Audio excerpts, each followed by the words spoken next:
Falando com os principais protagonistas em entrevista na Diana FM.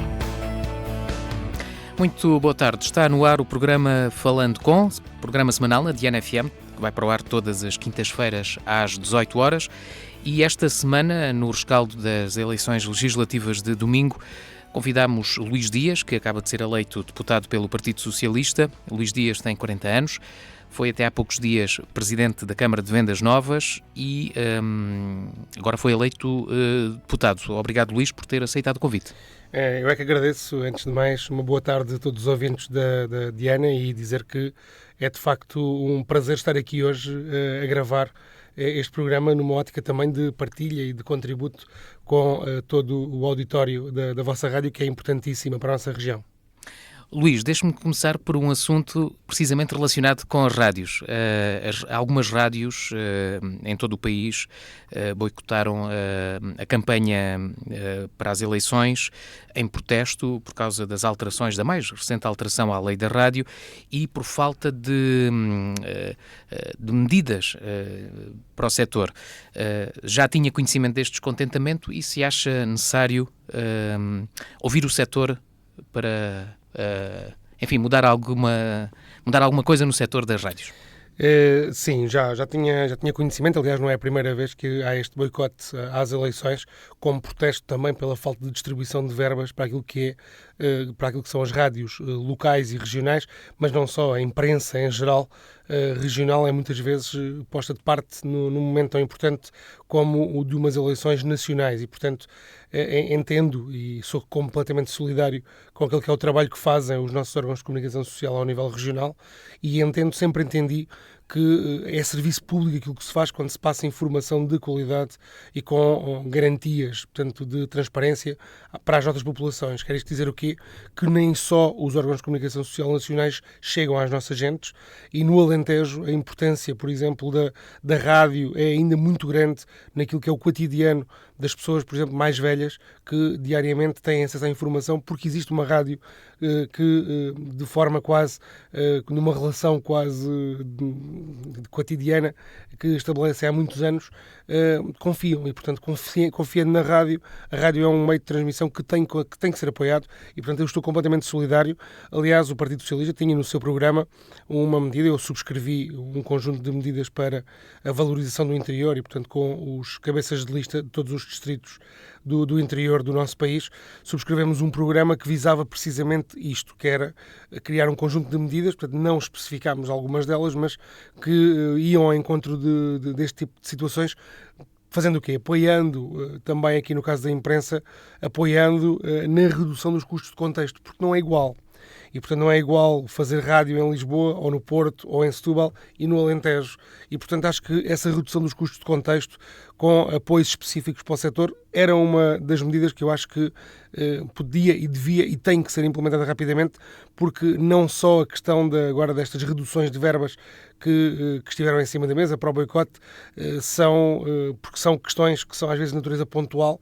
Eu sou a favor de dar sustentabilidade aos setores e, portanto, tem que ser com medidas estruturais que nós conseguimos alavancar aquilo que é o trabalho que é desenvolvido e, no caso, pela rádio, eu entendo, sempre foi a minha visão, até porque fiz rádio, portanto, desde o tempo da escola secundária, tínhamos uma pequena rádio pirata e participei também em vários programas com a Rádio Granada de Vendas Novas e tenho essa noção da dificuldade que é hoje manter uma rádio, manter jornalistas competentes e dedicados, portanto, ao trabalho jornalístico e depois conseguir pagar as contas no final do mês. E, portanto, eu acho que aquilo que qualquer governo tem que fazer é olhar para a imprensa de uma forma estrutural, portanto, e criar medidas que reduzam custos de contexto, nomeadamente no interior do país, onde eles são claramente maiores. Muito bem, já arrumamos este assunto que nos interessa a nós, enfim, como claro, um operador de rádio que somos. Olhando agora para os resultados das eleições de domingo, qual é o balanço que faz? Temos pela primeira vez, que quem me recorde, uma diferença entre os dois partidos do Bloco Central muito pequena, em que, enfim, já há quem tenha atribuído vitórias, mas o Presidente da República ainda não e quer esperar pelo fim dos votos na Europa e fora da Europa. Que balanço é que faz? O que é que significam estes resultados? Bem, em primeiro lugar, Sérgio, permita-me fazer aqui uma distinção clara entre aquilo que foi o resultado, portanto, regional, distrital, no caso em Évora. Quer começar pelo regional ou pelo... Queria começar pelo regional e depois ir ao nacional, até porque me parece que, para quem nos ouve, aquilo que aconteceu no distrito de Évora é um pouco em contraciclo com aquilo que aconteceu a nível nacional, e quer dizer isto o quê? Que também tivemos um aumento exponencial do número de votantes, portanto, nós tivemos mais 10 mil votantes que nas últimas eleições, praticamente, significa quase 10% portanto, do aumento de votação, o que é muito importante para a democracia portuguesa, e dizer isto não é depois compatível com escamotearmos resultados, e portanto temos que os aceitar democraticamente. Mas há quem diga que quando aumenta a votação, quem está no poder sai prejudicado. Não interessa, é a democracia. E sendo a democracia a funcionar, nós temos que, enquanto democratas, aceitar aquilo que são os resultados das eleições, com tudo aquilo que eles têm de bom e com tudo aquilo que eles têm de mau. E, portanto, no distrito de Évora, o PS mereceu a confiança, continua a merecer a confiança dos eleitores, e, portanto, eu queria destacar isso em primeiro lugar, o facto de termos tido, ao longo das décadas, portanto, em que estivemos no governo ou na oposição, um trabalho sério, rigoroso, de proximidade, honrando compromissos, fez com que, e faz com que o PS seja ainda o partido dos alentejanos em geral, e, portanto, com vitórias em Évora, Beja e Porto Alegre, no caso concreto, e aqui no distrito de Évora também, portanto, elegendo o primeiro deputado, com uma percentagem que, de facto, não deixa margem para dúvidas. Portanto, e vitória em todos os concelhos também. Em todos os concelhos, sim. Portanto, ainda por cima, portanto, quase 33% de resultado, é muito Mas, por exemplo, aqui no Círculo de Évora, o PS perdeu mais de 5 mil votos, sim, em relação a 2 anos atrás. Que é natural. Acho que é natural. E eu faço muito o paradigma entre eleições, e, portanto, 8 anos de Partido Socialista na governação trazem desgaste. Portanto, não há aqui nenhuma leitura que possamos fazer de varinha de condão. Portanto, não há magia, há desgaste, isso é normal, há alguma desilusão, algumas pessoas que tinham expectativas muito acima daquilo que o PS foi capaz de fazer, e, portanto, não indo aqui, porque durante a campanha não se falou outra coisa que foi o que é que nós fizemos, o que é que nós queríamos fazer. Portanto, o PS em 8 anos fez muita coisa boa. No entanto, não chegou a toda a gente, e, portanto, nem toda a gente tem hoje a expectativa, portanto, satisfeita, e, portanto, é normal que ao fim de 8 anos no poder se perca, portanto, algum eleitorado. 5 mil votos, portanto, até foi uma redução se comparado, por exemplo, com 2011, quando perdemos, portanto, desde o último ciclo de maioria absoluta que o PS teve, nós perdemos menos eleitores do que perdemos agora, do que perdemos dessa vez, e, portanto, de alguma forma, isso significa uma coisa simples. Não é perfeito o trabalho que nós temos feito, e temos que ser humildes ao ponto de reconhecer que há muito trabalho a fazer, e aqui no Alentejo também, e de alguma forma isso reflete-se no resultado, mas o PS continua a merecer a confiança das pessoas. Portanto, este voto foi bastante claro, ou seja, 33% dos nossos eleitores no distrito de Évora, apesar deste aumento que poderia ter sido em linha com o que aconteceu a nível nacional, portanto, uma derrota redonda do Partido Socialista aqui no Distrito de Évora, isso não aconteceu. Quer dizer que alguma coisa diferente nós temos na relação que estabelecemos com as pessoas, ao nível autárquico também, portanto, em que há um paradigma de confiança muito grande. E sim, Sérgio, ganhar em 14 concelhos na maioria das freguesias é sinónimo também de confiança que as pessoas depositam no Partido Socialista, mas reconhecendo nós, e eu, enquanto cabeça de lista, que os objetivos do PS não foram totalmente atingidos. Portanto, nós não elegemos, por exemplo, o segundo deputado, que era o nosso grande objetivo, era manter os 2 deputados que tínhamos, e isso acontece porque há uma subida de um partido que atipicamente, ou pelo menos atipicamente, ou em contraciclo com aquilo que era se calhar esperado, porque tínhamos uma AD que vinha renovada, fortalecida com a aliança, embora sem grandes créditos para mostrar às pessoas, mas aquilo que era natural na democracia portuguesa até agora era que a alternância acontecesse entre os principais partidos do arco da governação, e, portanto, o PSD ganhar as eleições e o PS passar para a oposição, mas estas eleições não nos trouxeram esse paradigma. Trouxeram um novo player político para o jogo, um novo operador que, de alguma forma, tinha vindo a crescer e que representa neste momento quase 20% dos portugueses, e, portanto, aqui no paradigma da eleição regional... Já lá íamos ao Chega, já lá vamos ao Chega. Ainda sobre o Círculo de Évora, diz que, enfim, é verdade, o PS foi o partido mais votado, ganhou em todos os concelhos, ainda que tenha perdido 5 mil votos e um deputado. Exatamente. Considera que foi uma vitória, ainda assim? Ainda assim, considero, porque faço o paralelismo com aquilo que aconteceu a nível nacional. Portanto, era o próximo passo de conversa que eu acho que temos que ter, é que, de facto, comparando com aquilo que aconteceu à nossa volta, o PS sai reforçado no distrito de Évora, apesar de perder eleitorado e de perder um deputado.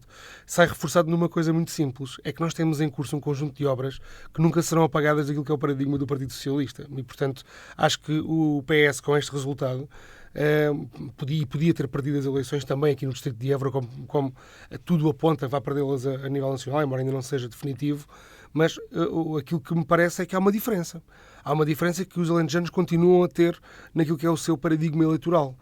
Ou seja, nós perdemos uma CDU que tradicionalmente era um partido muito forte, aliás, dos partidos ditos do arco democrático, portanto, do pós-25 de Abril, foi o partido que mais perdeu ao longo dos anos e que, de alguma forma, para mal da nossa democracia, tem hoje menos peso na Assembleia da República em detrimento do arco da direita mais populista. E, portanto, eu digo isto com muita naturalidade.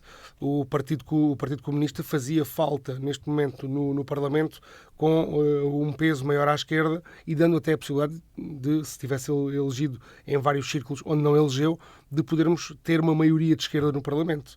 E isso não acontece. E não acontece porque temos, de facto, uma perda no Alentejo muito significativa.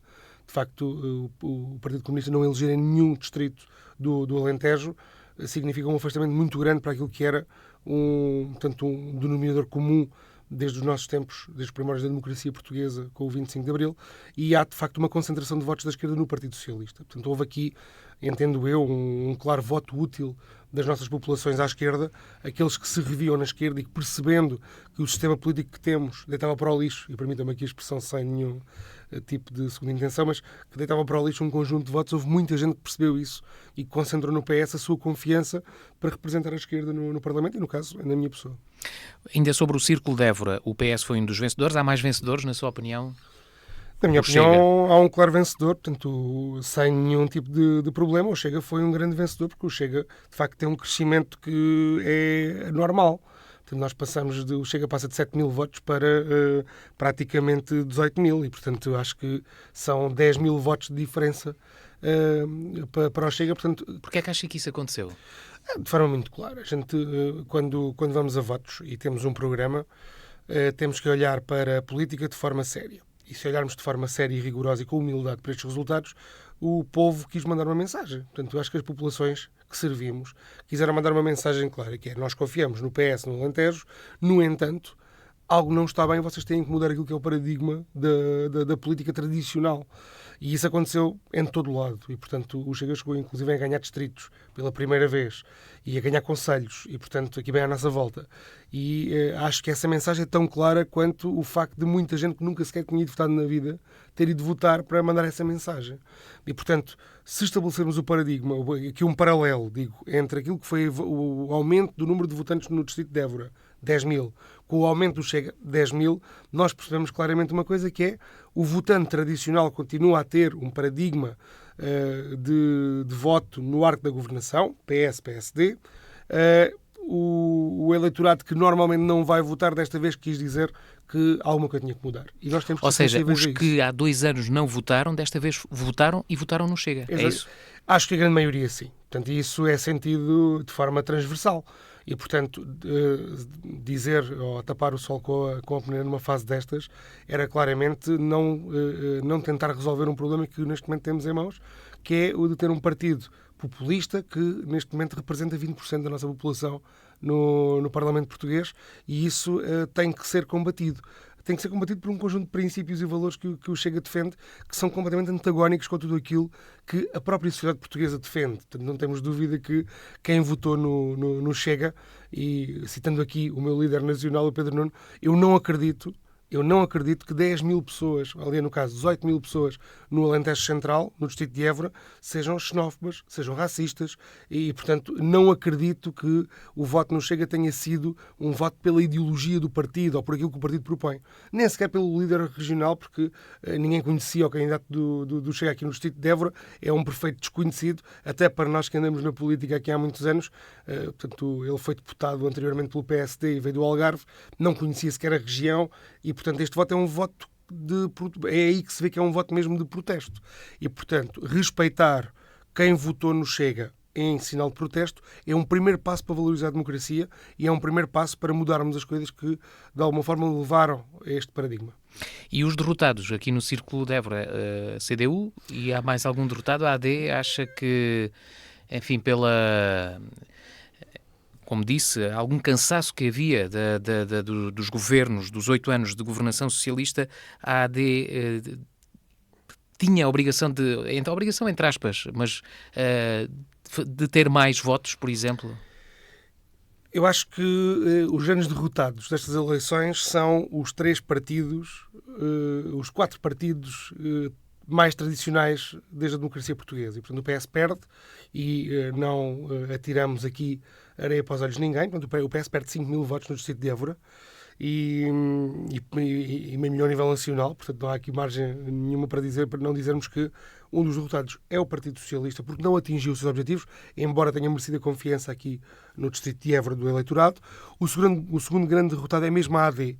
E é mesmo a AD porque tinha uma expectativa muito alta de canalizar todos os votos da direita e do descontentamento naquilo que era um projeto que apresentava, mas que aquilo que eu senti durante a campanha é que as pessoas não se esqueciam daquilo que a PAF tinha feito muito para além da Troika. Não a questão de tomar medidas difíceis, porque isso todos compreendemos, porque estávamos num momento difícil, mas o ir para além de o massacrar as pessoas mais do que era necessário não é esquecido, e no Alentejo não foi esquecido, e isso fez com que a própria AD a nível nacional tenha perdido votos face à última eleição, o que é aquilo que eu dizia há pouco, muito estranho num contexto de alternância democrática entre o PS e o PSD, e portanto a própria AD perde 1,4% do eleitorado nesta eleição. E depois sim, a CDU, o Partido Comunista, que de alguma forma tem vindo a mostrar sinais de enfraquecimento até na própria liderança. Portanto, o Paulo Raimundo não é nem de perto nem de longe semelhante aos líderes anteriores do PCP. O discurso afastado daquilo que é a realidade das pessoas nos dias de hoje, altamente conservador, altamente cristalizado no tempo, com posições muito antagónicas face ao sentimento comum das populações, nomeadamente com a questão da Rússia, com a Ucrânia. Portanto, há aqui um conjunto de indicadores que nos levavam para isto e, portanto, o PCP perde de forma estável. Quer dizer o quê? De eleição para eleição são 1.000, 2.000 votos que o PCP perde. E basta fazer um mero quadrozinho para percebermos isto. Aliás, eu volto a dizer isto, o PCP é um partido que, entendemos nós, faz falta à esquerda e faz falta no Parlamento português, e acho que, de alguma forma, ter o respeito por aquilo que é a história do Partido Comunista, quando nós assinalamos 50 anos de democracia, é de facto lamentável ver esta perda e vê-la nos partidos que, de alguma forma, construíram Abril. E, portanto, os partidos democráticos, eu aqui não falei no CDS, mas o CDS está com a AD, portanto, tinha desaparecido, volta agora ao colo, às costas da AD ao Parlamento com 2 deputados. Não se pode dizer que seja um grande vencedor da noite, mas eu acho que todos os partidos tradicionais perderam, e isto tem que ser bem interpretado e, de alguma forma, portanto, eu acho que o paradigma portanto, vai mudar, porque não é possível não ler estes resultados. Muito bem. Sobre os resultados nacionais... enfim, temos aqui uma diferença muito pequena. Ainda acredita, daqueles que acredita que com os votos da Europa e de fora da Europa o PS ainda pode passar para a frente? Eu aí sou muito cauteloso. Ou seja, o PS neste momento tem 77 deputados e o PSD também. Portanto, neste momento há um empate técnico real no Parlamento português entre os 2 maiores partidos. Portanto, os 2 maiores partidos com mais representação parlamentar têm ambos 77 deputados. Depois, o PSD tem mais 2 da AD que vêm do CDS-PP, mas que no Parlamento têm um grupo parlamentar autónomo, porque as coligações se extinguem no momento da eleição. E, portanto, neste momento, o apuramento final, que será dia 25 de março, dita que portanto, estamos em pé de igualdade e que vai ser o Círculo da Europa e o Círculo de fora da Europa a determinar ou a desempatar, digamos assim, ou não, porque nós temos 4 deputados a eleger e pode-se dar o caso de a repartição ser feita 2 para cada partido e, portanto, de ficarmos precisamente com o mesmo número de deputados, e aí eu não posso dizer que haja um vencedor ou um derrotado, e eu sou muito mais cauteloso. Sabemos que tivemos menos 52 mil votos até ao momento, mas isto pode de facto mudar e, portanto, é simples perceber a cautela que eu acho que hoje devemos ter, que o Partido Socialista não teve problemas em reconhecer a vitória no território nacional. Eu acho que é um ato pleno de democracia. Mas ainda havendo essa possibilidade, Pedro Nuno Santos não se antecipou, não foi... Não queria dizer não se antecipou. Não se precipitou. Exatamente, não se precipitou já a admitir... Não, porque naquela noite, na noite de domingo, de dia 10, o que estava em causa era o apuramento desse dia, e nesse dia o PSD teve mais 52 mil votos. E, portanto, o PSD, AD. Temos que ser aqui honestos. Portanto, o Partido Social Democrata consegue 52 mil votos a mais que o PS e, portanto, o nosso secretário-geral e candidato a primeiro-ministro, Pedro Nuno Santos, fez aquilo que tinha que fazer, que foi felicitar a AD pela vitória por esses 52 mil votos naquela noite e, de alguma forma, agora analisar aquilo que vai ser portanto, a composição do nosso Parlamento e ver que configurações é que podem ocorrer com a seriedade e a responsabilidade que sempre assumimos. Quer dizer o quê? O PS assumiu desde logo, ao contrário do Luís Montenegro, que nunca o fez, o PS assumiu desde logo que não deixaria ao Chega apresentar uma moção de censura portanto, ao PSD, ou não deixaria de aprovar um programa de governo, o que é diferente de aprovar um orçamento de Estado no final do ano.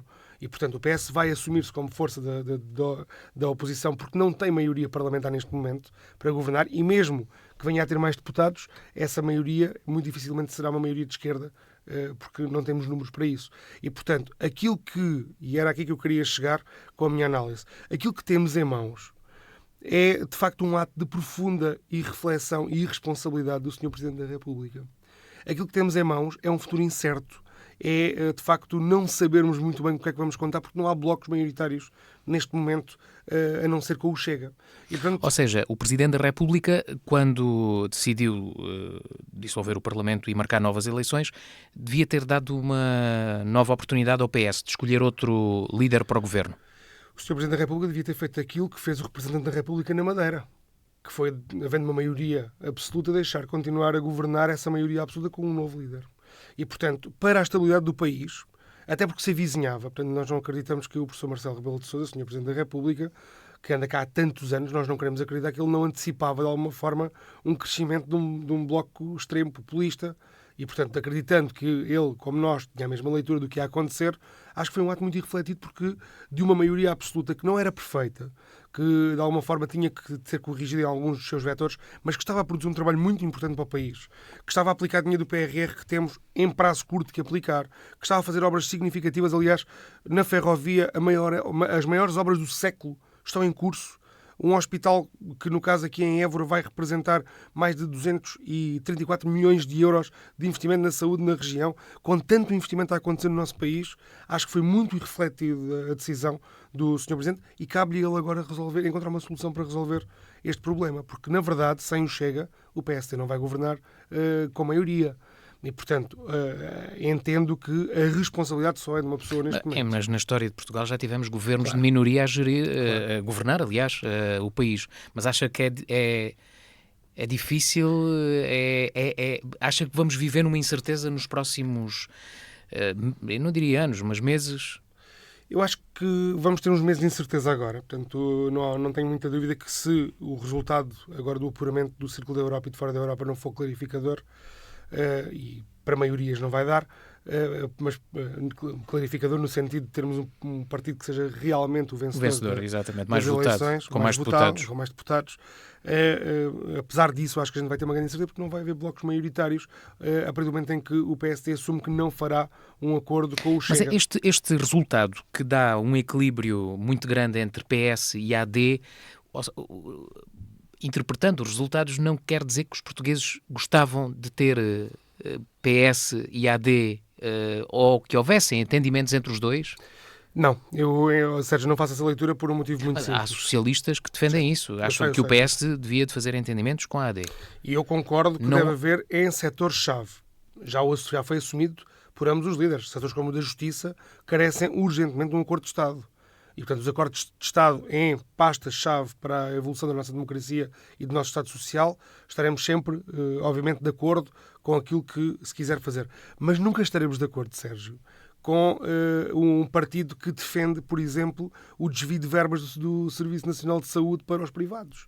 Nós não conseguiremos fazer uma ponte de entendimento governativa com um partido que defende tudo aquilo que é o desmantelar do Estado Social que nós levamos tantos anos a construir e que, aliás, coloca o Serviço Nacional de Saúde entre os 7 melhores do mundo. Que não é perfeito, que faltam médicos, que falta muita coisa, todos sabemos. Agora, desmantelá-lo e desviar verbas para o privado, o PS nunca vai permitir. Portanto, dar aqui um exemplo claro daquilo que hoje afasta de forma enorme, tanto o PS e o PSD. É que há uma visão muito mais à direita do PSD do que tínhamos, por exemplo, com o anterior Bloco Central na década de 80, em que os partidos estavam muito próximos naquilo que era a visão de futuro e de desenvolvimento para o país.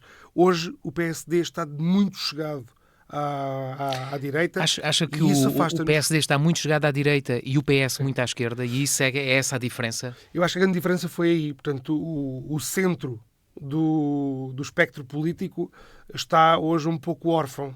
E digamos isto de forma clara. Acho que o PS não é um PS à extrema esquerda como quiseram passar. O Pedro Nuno é um líder responsável e tem um programa que mostrou isso claramente, com medidas ao centro, mas encontra do lado do PSD um PSD preocupado com os populismos que estão a acontecer à sua direita e, portanto, mais aproximado do discurso da sua direita, e isso faz com que não seja possível um acordo e um entendimento de governação. Até por vários motivos, até por motivos estratégicos. Acho que o eleitorado que votou no Partido Socialista foi um eleitorado que reconheceu aquilo que foi o trabalho do Partido Socialista. O eleitorado que votou na AD foi um eleitorado que não quis e não se reviu no trabalho do Partido Socialista. Juntar essas duas coisas não parece nem natural, nem positivo para a democracia, porque nós precisamos sempre de criar alternativas democráticas. Quando o PS e o PSD estiverem, ou se estiverem algum dia a governar juntos, não serão nem uma nem outra alternativa a si próprios. E isto vai criar o quê? Vai criar um crescimento dos blocos de extremo.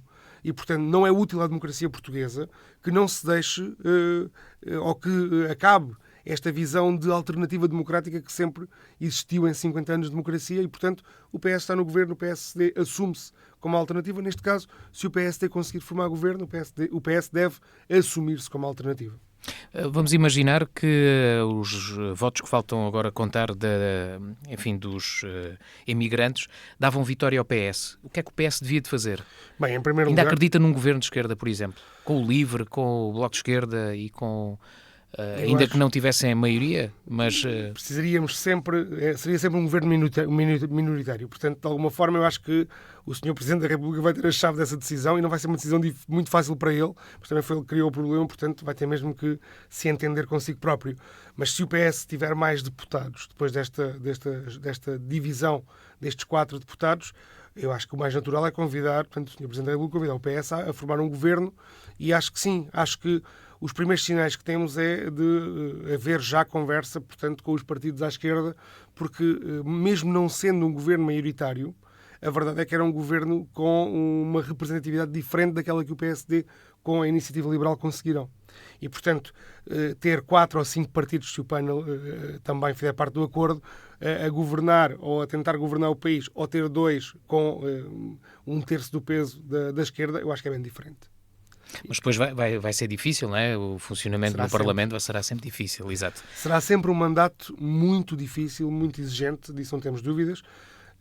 Aquilo que conhecemos da postura também do partido Chega é assustador para aquilo que é o trabalho regular do Parlamento. Nós temos assistido a algumas posições e a algum extremar de atitudes que nem de boa educação podem ser classificadas e, portanto, isso preocupa-me, enquanto deputado eleito, que vou para o Parlamento pela primeira vez, encontrar 48 pessoas que representam um partido que não respeita nada nem ninguém. E isso, de facto, preocupa-me. Portanto, não posso deixar de, com alguma seriedade, dizer isto. Portanto, devemos estar todos preocupados. Tendo em conta que nem com um governo de esquerda, nem um governo do PSD, com a Iniciativa Liberal, por exemplo, no caso de não haver entendimento com o Chega, não há uma solução estável. Portanto, é muito difícil a próxima legislatura ser cumprida até ao fim, ou não?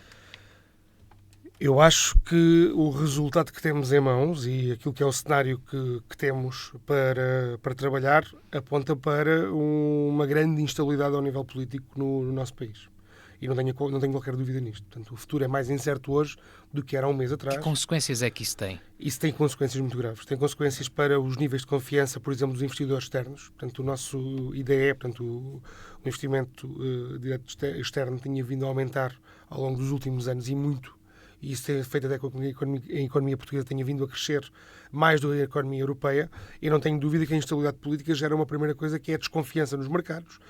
E falamos das agências de rating, nunca tivemos notas tão altas e tão positivas como estamos a ter neste momento de todas as agências. Obviamente que a instabilidade política vai mexer com os mercados. Mexendo com os mercados vai mexer com o investimento externo. A possibilidade de desenvolvimento económico e de crescimento económico é muito menor.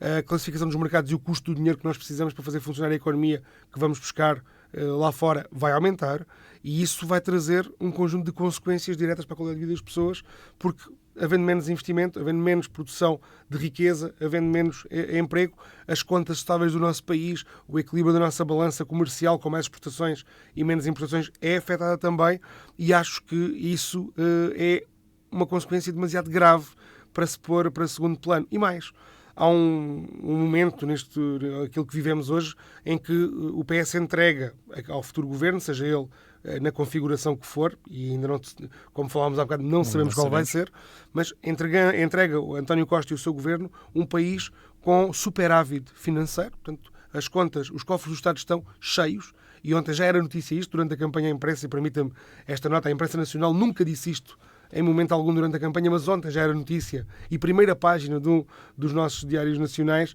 que a herança que o PSD ia ter eram cofres cheios, e de facto é isso. O Estado está bem financeiramente, os salários estão em subida progressiva, há acordos estáveis com o patronato e com os sindicatos para que haja uma evolução sustentável e estável, há, como eu dizia, crescimento económico, há investimento público e aproveitamento de quadros que não pode parar neste momento, e, portanto, qualquer instabilidade política leva a pôr tudo isto em causa. Mas também o próximo governo vai herdar conflitos com os polícias, claro, com os militares, com os professores, com os médicos. Não, isso eu não tenho dúvida nenhuma do que é que vai acontecer, até porque não há margem. Depois do que foi dito durante a campanha pelos partidos de direita, se formarem governo, vão ter obrigatoriamente que fazer aquilo que o PS queria fazer de forma gradual.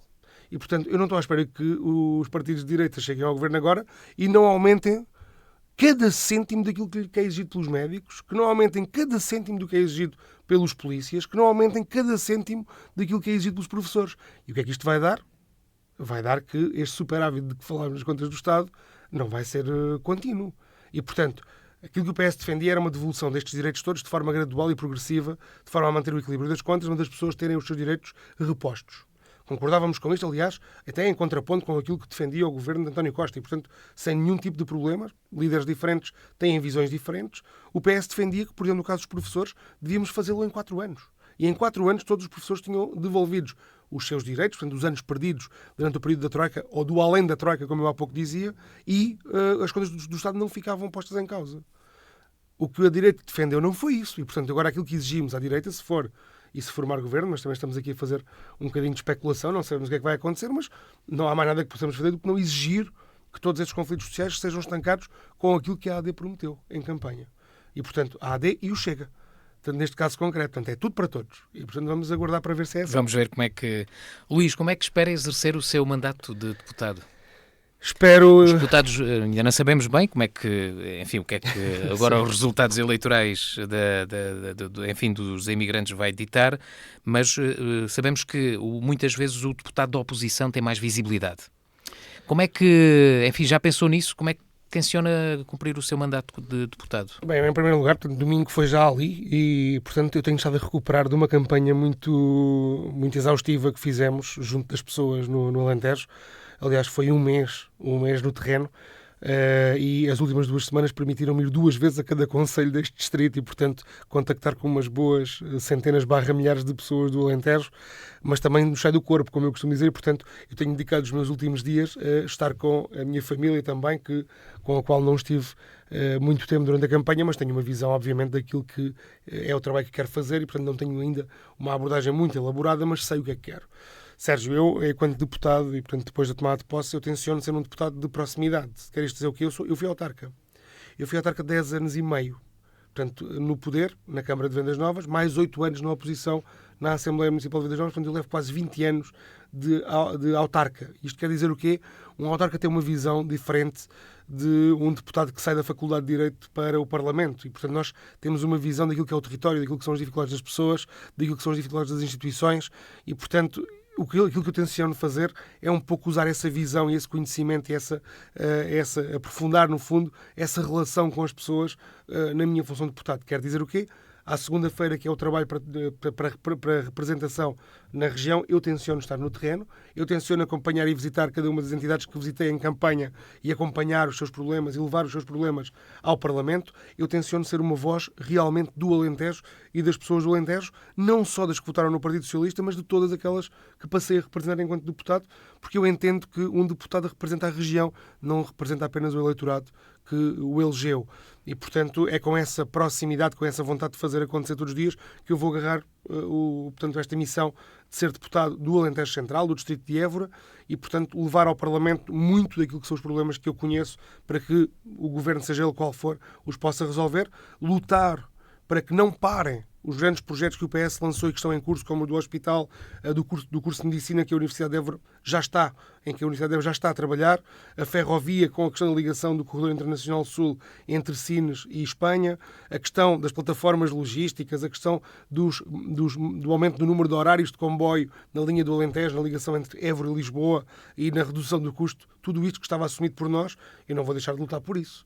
E, portanto, se o PS fez um trabalho durante 8 anos do qual me orgulho muito, ainda que incompleto, mas do qual me orgulho muito, se tenho uma visão enquanto autarca daquilo que é o meu território, daquilo que são as minhas gentes e daquilo que são as carências que nós temos, eu vou lutar muito em cada uma das áreas por aquilo que andei a dizer às pessoas no terreno e honrar mais uma vez esse compromisso é a maneira que eu vou tentar de ter para conseguir a confiança das pessoas. Muito bem, estamos na reta final da nossa conversa. Uma última pergunta. Foi eleito Presidente da Câmara de Vendas Novas muito novo, se não me engano, 29 anos. Exatamente. Agora é eleito deputado. O que é que, enfim, que ambições tem na política? Sérgio, eu desde os meus 17, 18 anos que tinha um sonho na minha vida, que era ser efetivamente Presidente de Câmara. E, portanto, eu trabalhei e estruturei toda a minha vida, toda a minha juventude para me preparar para esse desafio de servir. Quer dizer, mas cumpriu esse objetivo... Exato, cumpri muito cedo. Muito cedo, exatamente. Com 29 anos e termino aos 40, portanto, podia terminar aos 41, falta um ano e pouco para terminar o mandato em que estamos, mas termino aos 40 e abraço um novo desafio, que é o de ser deputado.